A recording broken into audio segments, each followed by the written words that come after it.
تعال اقول لك على حاجه ممكن تعملها لو انت بتستخدم كرياتين، خاصه لو انت شخص نحيف.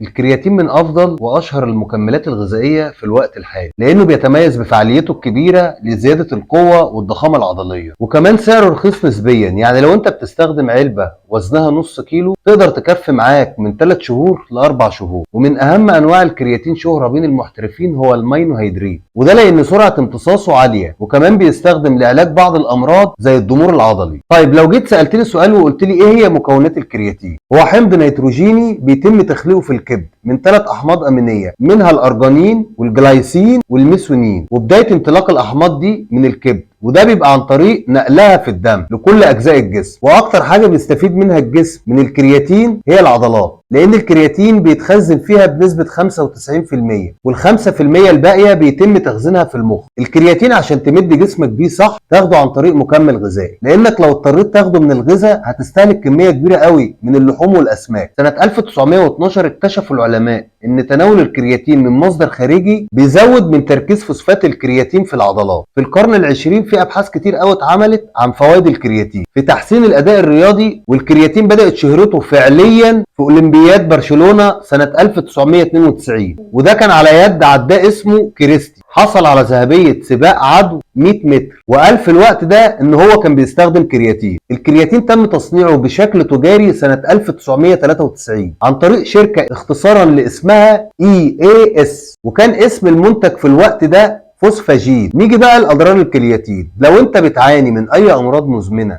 وحابب تاخد كرياتين فانصحك ان انت ما تاخدش. ولو انت بتعاني من اي امراض برضه زي امراض الكلى او امراض الكبد انصحك ان انت ما تاخدش كرياتين، او تستشير الطبيب قبل ما تعمل اي حاجه. وكمان ما تحاولش انك تاخد اي مكمل غذائي قبل 19 سنه. طب نيجي لفوائد الكرياتين. اول حاجه بيعملها ان هو بيحسن حركه الامعاء وبيساعد في عمليه الهضم وبيزود نسبه امتصاص البروتين، وكمان بيعالج ضمور العضلات. تعال اقول لك على حاجه ممكن تعملها لو انت بتستخدم كرياتين، خاصة لو انت شخص نحيف وعاوز تزيد عضلات صافية. هتستخدم كارب مع الكرياتين، هتحط سكوب من الكارب على سكوب من الكرياتين 5 جرام بعد التمرين مباشرة، وشوف النتيجة هتبقى عاملة معاك ازاي. ودي هتبقى نتيجتها سريعة خاصة لو انت ماشي على برنامج غذائي محكم. ايه هي الطريقة الصح اللي اقدر استخدم بيها الكرياتين؟ في طرق كتير جدا. اول طريقة فهو انك تستخدم 5 جرام 4 مرات في اليوم لمدة 4 أيام. بعد كده هتبدأ تاخد جرعة واحدة بس، يا إما بعد التمرين يا إما قبل التمرين، وأنا أفضل إنك تاخدها بعد الأكل، لأن الكرياتين بعد الأكل بيحسن من عملية التمثيل الغذائي وبيحسن حركة الأمعاء. تاني طريقة فهو إنك تاخد 5 جرام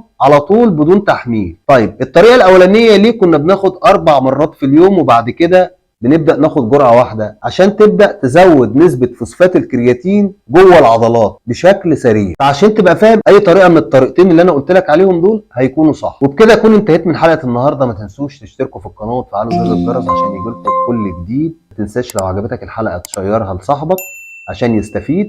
السلام عليكم.